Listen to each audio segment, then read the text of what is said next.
કેમ છો? મજામાં? સુવાક્યોની દુનિયામાં, સુવિચારોની દુનિયામાં આપનું સ્વાગત છે.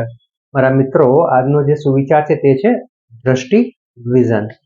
આ સુવિચાર શ્રી આલ્બર્ટ આઇન્સ્ટાઈનજીએ ખૂબ જ સરસ રીતે લખ્યો છે.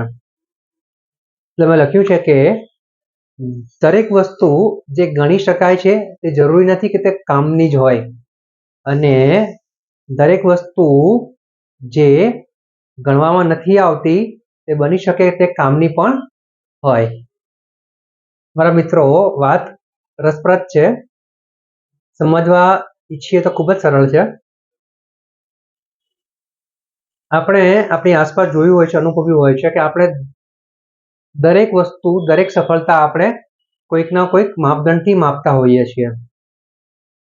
એમાંનું એક માપદંડ થઈ ગયું પૈસા, ગાડી, મોંઘો મોબાઈલ.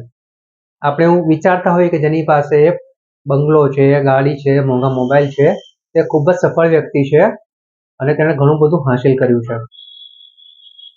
એની સામે અમુક વ્યક્તિ એવા હોય છે કે જે એકદમ શાંત હોય છે, પોતાના કામ ઉપર ધ્યાન આપતા હોય છે, પોતાની સાથે સાથે અન્ય લોકોને પણ કેવી રીતે આગળ લઈ જઈ શકાય તેની ઉપર વિચારતા હોય છે, તેની ઉપર કામ કરતા હોય છે.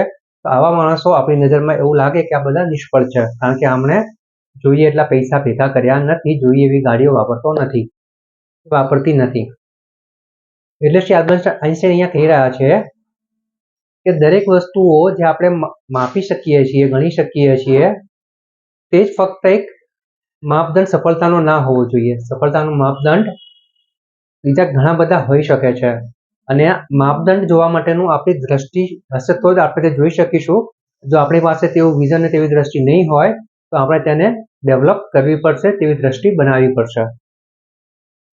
દરેક વ્યક્તિ આવી દ્રષ્ટિ વિકસાવી શકે છે, બનાવી શકે છે. જરૂર છે ફક્ત સારા અને સાચા રસ્તા ઉપર લક્ષ્ય બનાવીને તેની પર કામ કરીને આગળ વધવાથી.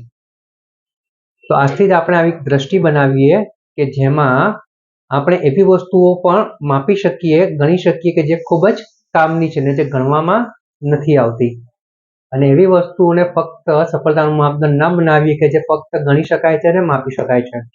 અને મારા મિત્રો, બીજી વાત એ પણ છે કે જો આપણી દ્રષ્ટિ, આપણું વિઝન આપણે વિકસિત કર્યું હશે, ડેવલપ કર્યું હશે, તો આપણે આજથી જ અહીંયા બેઠા બેઠા આવનારા 20 વર્ષ, 25 વર્ષ, 30 વર્ષ પછીનું પણ આપણે વિઝન જોઈ શકીએ છીએ. આપણી કલ્પના શક્તિથી, આપણી દ્રષ્ટિથી આપણે 20, 25 કે 30 વર્ષ પછી આપણે શું કરતા આવીશું, ક્યાં આવીશું, તે પણ આજે જ આપણે અહીંયા જોઈ શકીએ છીએ અને તેની ઉપર કામ કરી શકીએ છીએ. જરૂર છે આવી દ્રષ્ટિ વિકસાવવાની, તેની ઉપર કામ કરવાની.